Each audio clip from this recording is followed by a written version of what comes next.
भूतिया जंगल की कहानी। एक गांव के किनारे पर एक घना जंगल था, जिसका नाम था भूतिया जंगल। जंगल के अंदर का रास्ता इतना भयानक था कि सूरज की रोशनी भी वहां तक नहीं पहुंच पाती थी। गांव के लोग जंगल की कहानियों से डरते थे और जंगल की ओर जाने से बचते थे। कहा जाता था कि जंगल में एक बहुत पुरानी और जर्जर हवेली खड़ी थी, जिसमें एक राजा की आत्मा रहती थी। राजा अपनी मौत से कुछ ही दिन पहले आशीर्वाद प्राप्त करने के लिए उस हवेली में गया था, लेकिन वह वापस नहीं लौटा और उसकी आत्मा वहीं कैद हो गई। एक दिन गांव में एक साहसी युवक अर्जुन आया।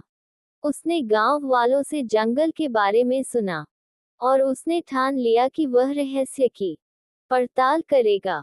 अर्जुन ने अपने कुछ साहसी दोस्तों को इकट्ठा किया और उन सभी ने मिलकर जंगल में प्रवेश किया।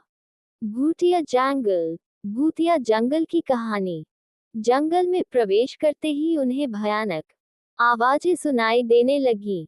पेड़ों के पत्ते सरसराने लगे और ठंडी हवा उनके कानों में फुसफुसाने लगी। अर्जुन और उसके दोस्तों ने हिम्मत जुटाए और आगे बढ़ते रहे। रात होते होते वे हवेली तक पहुंच गए। हवेली से एक अजीब सी रोशनी निकल रही थी। उस रोशनी को देखकर वे सभी समझ गए कि यहाँ कुछ अलौकिक है। उन्होंने हवेली के अंदर कदम रखा और देखा कि हवेली के अंदर का दृश्य किसी रोशन महफिल की तरह था। हवेली के मध्य भाग में एक बड़ा हॉल था, जहाँ राजा की आत्मा को शांति पाने के लिए पूजा की जाती थी।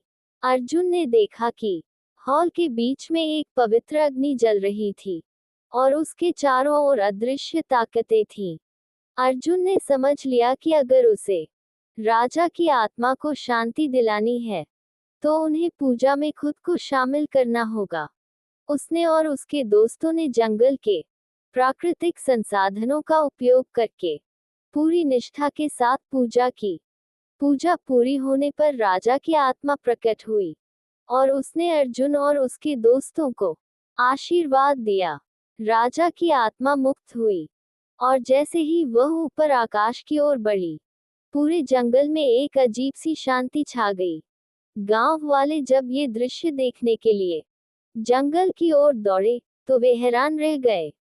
उन्होंने देखा कि जंगल का अंधेरा नर्म हो गया था और पत्तियों की सरसराहट मानो किसी सुखद संगीत में बदल गई थी। अर्जुन और उसके दोस्तों के साहस और ज्ञान के कारण जंगल अब भूतिया नहीं रहा। लोगों ने उन्हें अपना हीरो माना और भूतिया जंगल अब एक पवित्र जंगल के रूप में जाना जाने लगा। कहानी से ये सीखने को मिलता है कि साहस और सच्चाई की राह पर चलने वालों का मार्ग ईश्वर हमेशा प्रशस्त